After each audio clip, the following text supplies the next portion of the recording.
सख्यांनो, अजून ना आले तर माहिती आहे माते अजून तर ना दिसले नाही. बोले नंतर बोलेच आहेत. ते आपल्या कुठल्याही बद्दला नाराज करत नाही. जया विजया तुम्ही कसं सदाचारी आणि विवेकी आहात ना, तसेच लाखो करोडो भक्त आहेत या भूतलावर महादेवांचे.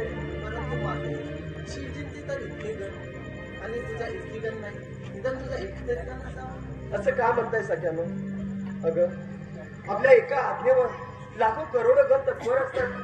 मग कशाला हवे आणखीन पुण्यात गणाची आवश्यकता?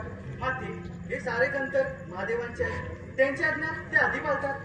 हो सखी, नंदी भृंगी हे तर त्यांची आज्ञा मानतातच, परंतु महादेवाची आज्ञा त्यांच्यासाठी अगदी महत्वाची असते. जर माते तुम्ही आज्ञा दिली आणि महादेवाने टाळली तर तुमची आज्ञा कोणी पाळणार नाही. तुमचं म्हणणंही बरोबर आहे. मागे स्नानासाठी गेले असताना मी नंदीला पारा करण्यासाठी सांगितलं, परंतु महादेव येता क्षणी माझी आज्ञा तो विसरून गेला. मलाही काहीतरी केलं पाहिजे. जया विजया या तुम्ही.